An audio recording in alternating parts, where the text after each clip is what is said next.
morning, guys. So I'm just going around and doing some harvesting this morning, and then I'm actually going to process down some of my onion and garlic harvest into powder this weekend, which I'm really excited about. I'm also going to do some paprikas this weekend as well. I'm going to just kind of stock up my spice cabinet a little bit. I have paprikas I need to pick this morning as well to get going. I think I have some cayennes too, so I might just be doing some onions, garlic, cayenne, paprika powder.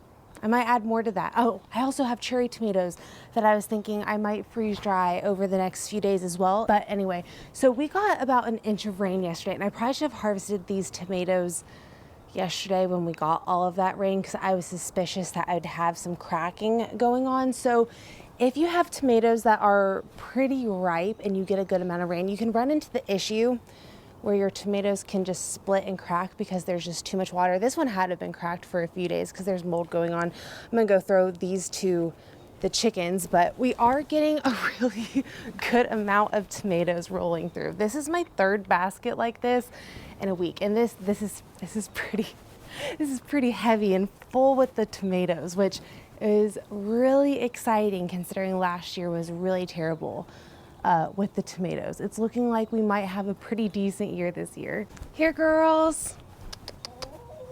Come here. Ladies.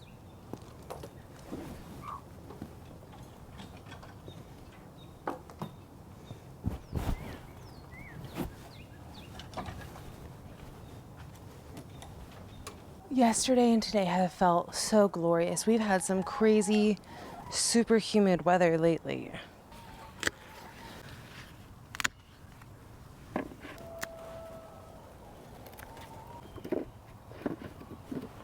Oh, these ones look funky.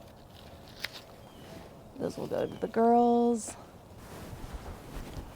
I got more stuff for you.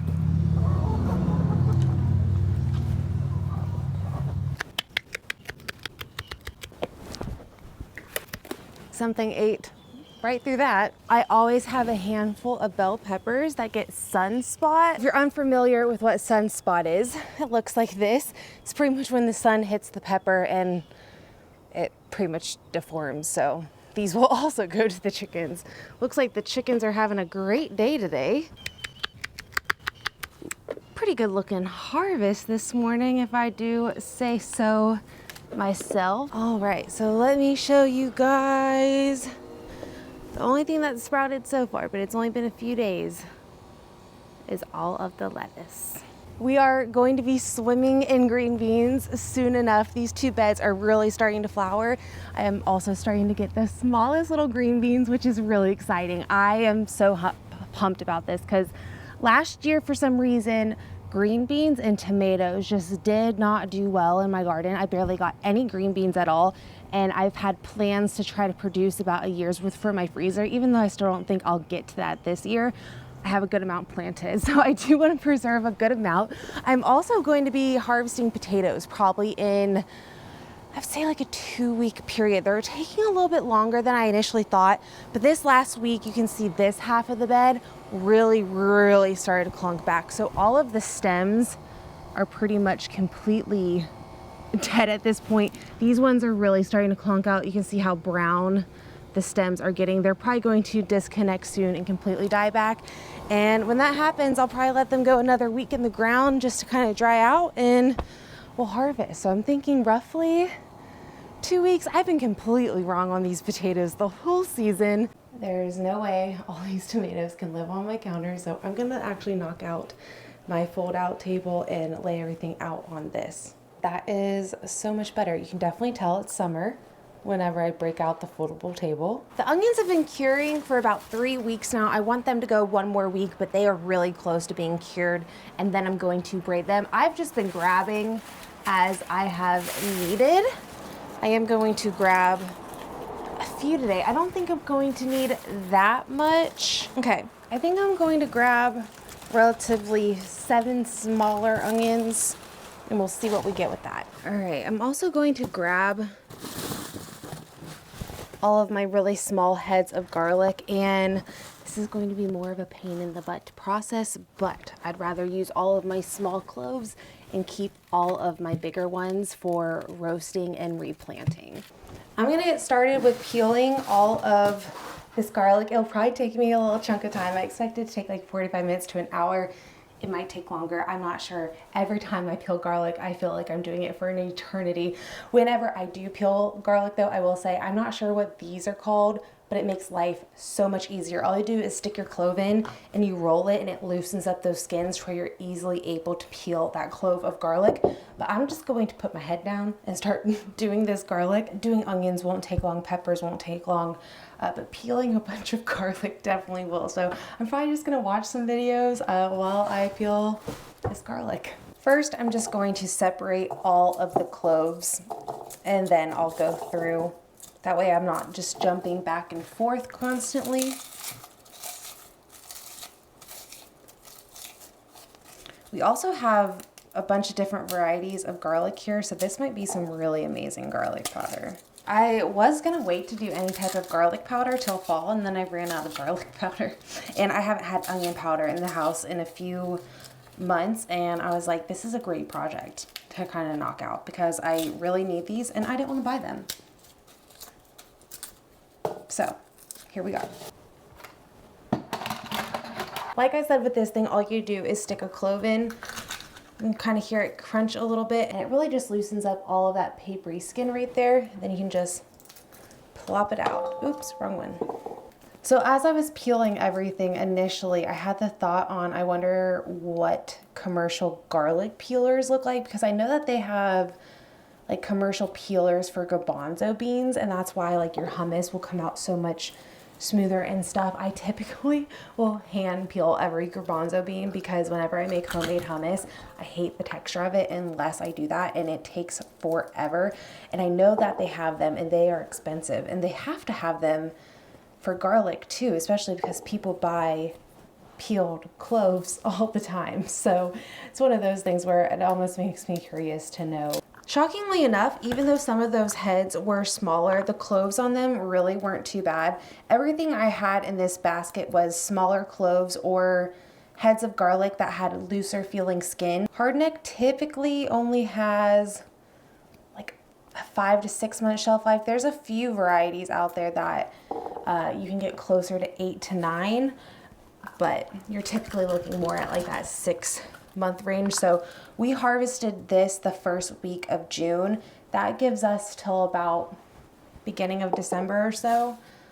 This is actually all garlic that I planted from the previous year. So this was my own seed garlic. I am ordering seed garlic this year though, because I end up mixing up all of these varieties. So I have no clue what is what, and I would really like to reestablish different varieties again. I will be planting some of my stuff I have downstairs still probably, but I did plan to just order more seed garlic this year and use up a lot of what I grew this year for like garlic powder and roasting. And I might freeze some more minced garlic like I did last year as well. But my whole plan for this garlic is I'm gonna powder down some of it, but I'm also going to leave some of the cloves whole and stick them into a jar.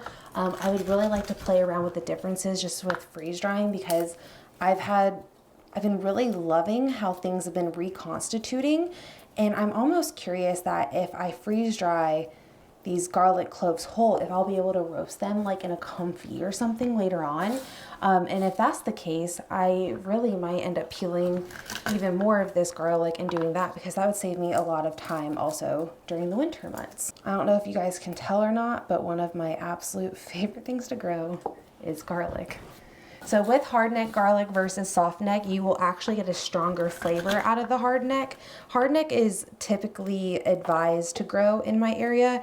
There was, I went on the Kansas State Extension Office. There are like ag college here in Kansas, and I was looking at varieties they suggest to grow because I was looking for a soft neck variety that I could grow because I've never attempted soft neck. And there was one variety of soft neck that they suggested, and I was like, okay, well, let's see if I could get that. And I was able to get that. So if you're looking for seed garlic, I obviously didn't buy seed garlic last year, but all the years in the past, I have bought from Mad River Garlic Growers. When I initially was searching for somewhere to order garlic from, I really wanted to find a farm or a location that was in a very similar zone as me. So they are in zone 6. I'm not sure if they're zone 6A or B, but I'm zone 6B. So I wanted to find people that grew in a very similar zone when it came to garlic, because garlic is one of those things that certain varieties will do better in certain areas, just like soft versus hard. So they actually grow certain varieties of soft neck as well. And I was able to get my soft neck from them as well. The Kansas Extension Office, they suggested, what's the first word? It's like something red garlic. I'll put the name across the screen. But I was able to order that. So I'm really excited about trying to do some soft neck and braid it next year. A lot of soft neck varieties, you can get about 9 months to a year of storage time out of them. So if I'm able to grow both and do a lot of hard neck for like all of my powdering and like roasting in the beginning of the season, because if you haven't had like red roasted garlic, phenomenal. Like I said, I have now became obsessed with garlic, roasting garlic. I'm actually going to be making steak later, and I'm going to be roasting some more heads of garlic. So I was actually visiting my sister in Texas in March, and we went to a steakhouse, and this was the first place I've ever been to that served a whole head of roasted garlic with your steak. And I was like, I gotta do this. And I've done it once, and now I've done it like 3 or 4 times this week alone, with chicken, with steak, with potatoes. Oh my gosh, having just roasted heads of garlic is phenomenal.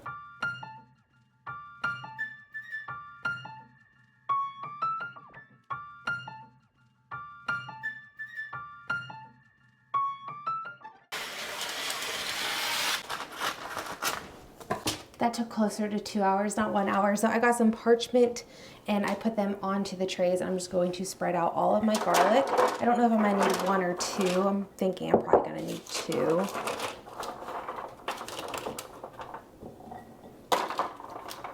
So that means I'm probably gonna do 2 trays of garlic, and then I'll do 2 trays of onion. I'm probably gonna get that into the freezer because the garlic and the onions are gonna take a lot longer to freeze dry than the peppers. So I'll probably get the peppers all cut up and going, and then I'll put this stuff in after the peppers. All I'm doing with the onions here is I'm taking them, quartering them, and then running them through my little chopper. Having a good quality chopper is so nice. I had one like this at my first job, and I was gifted this for my birthday this year.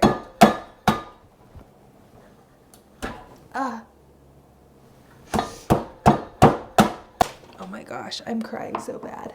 I will be really curious to see how much like 3 to 4 onions will get me in for powder. That took like a 20th of the time the garlic did. I'm gonna go ahead, get this downstairs into my freezer as well, and then get started on the peppers.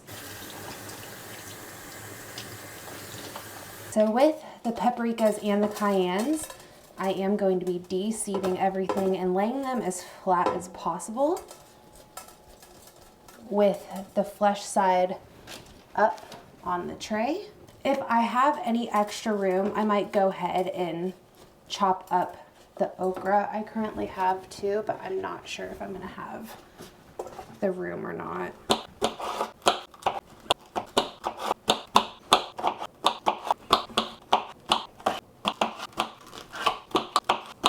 I do have some extra room, so I'm gonna wash up this okra, blanch it, and get it on the tray as well. I am normally not an okra fan, but I did freeze dry some not that long ago, because I've been having these really random like handful amounts where I can't really do any type of canning or anything with.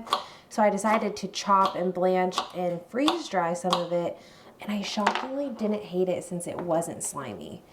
I typically just don't like okra at all.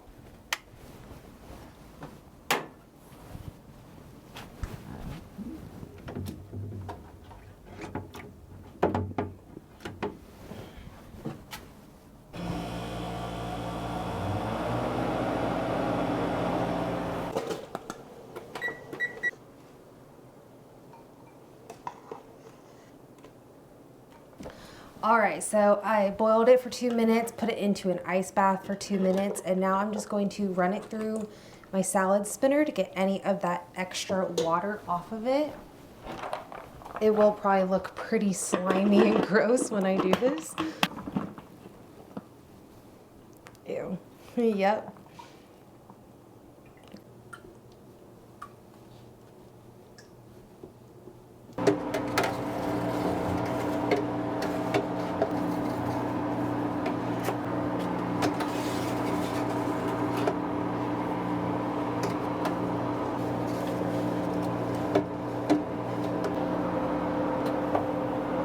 So I will keep you guys updated. I'm just gonna let the freeze dryer do its thing. So around 14 hours later was when the paprikas, cayennes, and okra all got done. This was literally in the middle of the night. I decided to check my freeze dryer and I decided to go ahead and get everything done even though I was in the middle of sleeping because I wanted to go ahead and get the onions and garlic ran through. So I just grinded up all my paprikas and cayennes into a powder and put the okra into its own jar with an oxygen absorber.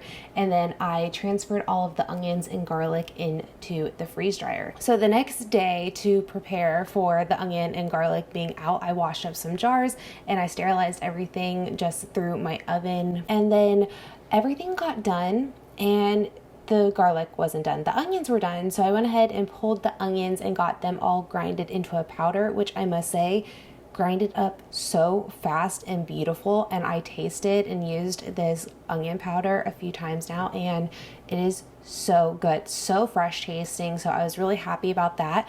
But I will say the one thing I would have probably done differently is process either my garlic down a little bit where they weren't whole cloves, or I would have just done them separately because I feel like it kind of messed with the whole freeze dry time just because the onions ended up freeze drying out so much faster. I feel like it would have caught that it froze a lot deeper. I wasn't seeing much progress, and you can see here how some of the cloves were still kind of gummy. So I actually cut them up more and then restarted the process where I allowed it to freeze again and then dry, and it took another 10 hours after that. All right, so the garlic is officially done. This took forever. I anticipated garlic taking forever, but not as long as it took. So when I did the onion, I feel like next time I were to do this, I'd do onion and garlic completely separate, or I'd also just process my garlic a little differently. So the onion dried out really, really fast. And I think that kind of affected the initial freeze into dry time for the garlic. Because what ended up happening is I noticed the garlic really wasn't drying out any further yesterday afternoon. So I decided to stop it and completely restart with a freeze into a dry cycle, and that only took roughly 6 to 8 hours and everything was good to go at that point. But previously I was letting it go for an additional 12 hours and nothing really was happening. So that was a note I would like to make when it comes to freeze drying garlic. Garlic wasn't the easiest thing. This is the first thing that's ever given me more of a hard time, but I think it was mostly because I did leave a lot of it all whole cloved and I didn't poke any holes in it. So if I were to make garlic powder in the future, I'd at least probably half the cloves to expose that inside, which I did not do, but all is good. Here is some of the powdered garlic. I really love how this powdered down is more like a granule than a powder, which is what I was really hoping because I love garlic granules. So here's the whole clove garlic. I am about to reconstitute a few cloves. I'm gonna do a handful. I'm not gonna do a lot. I'm just really curious to see how it will reconstitute and how it will roast, because if I can get like full-blown roasted garlic from garlic I've preserved up like this, I will be so excited, because once we get closer to garlic planting time, I'm probably going to have to process more of my garlic down because it's going to start to decrease in the storage time depending on how much I go through from now and then. I've been going through a lot with all this roasted garlic, but let's reconstitute this and see how it goes. I got a good amount of onion powder from 2 trays. If I were to do probably all 4 trays, I'd get a whole pint's worth. And then topped off my cayenne, and we actually got a whole extra jar of paprika. So all I did was, once these were dry, I threw them in my blender, grinded them up for about a minute, and we got all of these beautiful powders. So I actually put an oxygen absorber in this paprika since this paprika is currently open. That is one thing I'm wanting to do with a lot of my herbs and spices, is any extras I currently have, I'm putting most of them in these 8-ounce jars. That way I can grab and go and things can stay fresher longer. But I'm pretty happy for this little haul today for my spice cabinet. So with all 3 of these, there is not any oxygen absorbers in them. They are good to go for short-term storage for about a year, which I plan to be using all of this up in.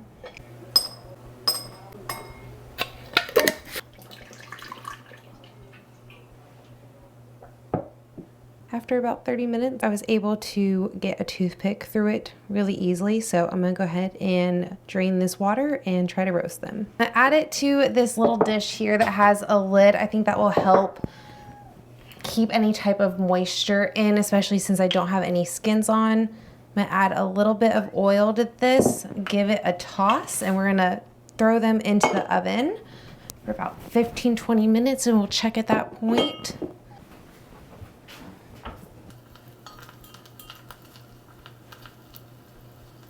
That was about 20 minutes or so, and all I'm going to do is smash it on. Oh, it smashed beautifully. Oh my gosh, look at this.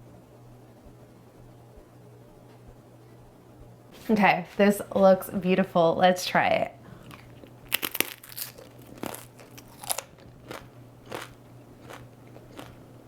This is amazing that I can like actually fully roast garlic from a freeze-dried state.